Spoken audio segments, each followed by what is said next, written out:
All the various community ministry functions that we now associate with the church also have a spatial need. And so, whereas a church building was once pretty much one space, a few sacristies, and if you were lucky a porch, mostly not, nowadays there is roughly a balance between the area required for your community ministry spaces and worship, probably more to the more active the church, the larger the community ministry spaces, and the variety of them. I think the relationship between the church today is a stronger relationship between the monastery of medieval times than there is a relationship with the Selwyn churches of the 1840s and 50s. That the image of our church, we talk about being a village within the city, and the village doesn't just have a liturgical or a worship component. It has that, and it's very important, but it also has an educational, it's got a caring, it's got a communal belonging, it's got it is a place of refuge, it's safe where you can go if you're broken. It's a whole range of things which are beyond just the worship aspect of church. So I agree with you completely that there needs to be at least that same amount of space that's provided for the community gathering to worship, that same amount of space provided for a whole variety of things which a village would do, a community would do. It's interesting too that those spaces then become the connection to the world outside. If you go back to the 19th century, there is the understanding that the public realm had in some places a communal place for worship. So there was a very easy transition from the public world into the church. And you can see it in the location of churches right through, well, for 1,000 years in Europe. The church sits on the town centre, the town square, and that's its rightful place. The public realm and then the communal worship space for that public. But that's changed. Now, in a very few cases, that church does sit on the edge of a public realm, a public square, but the activity in the minds of that public is that the church is private.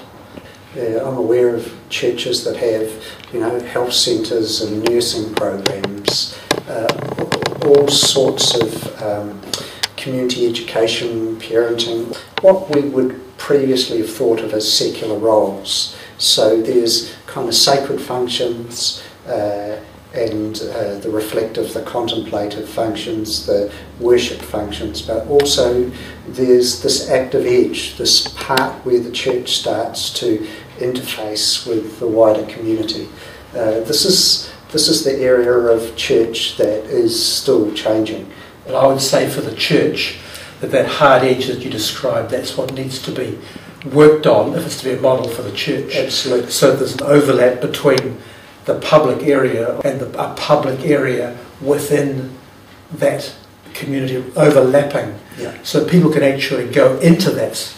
I'm not saying that they should, I'm saying that using it as a model. Yeah.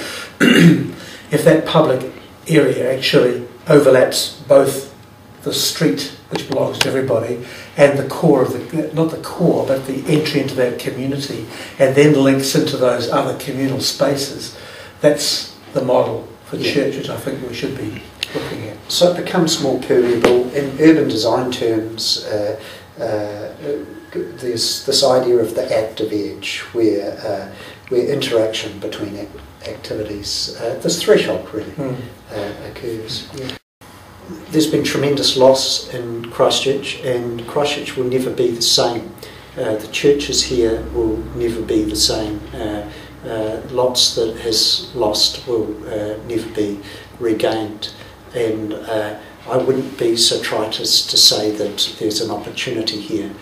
Things will be different though, and now is a time that reassessment should be happening, and people should be, churches in particular, in my view, should be looking very, very closely at their, not only their actual communities, but their contexts, where they are and what's happening there, how they're meeting needs, how they're not, and what the opportunities are for them to be relevant as they move forward for the next 50 years. Communities exist because they've got a tradition.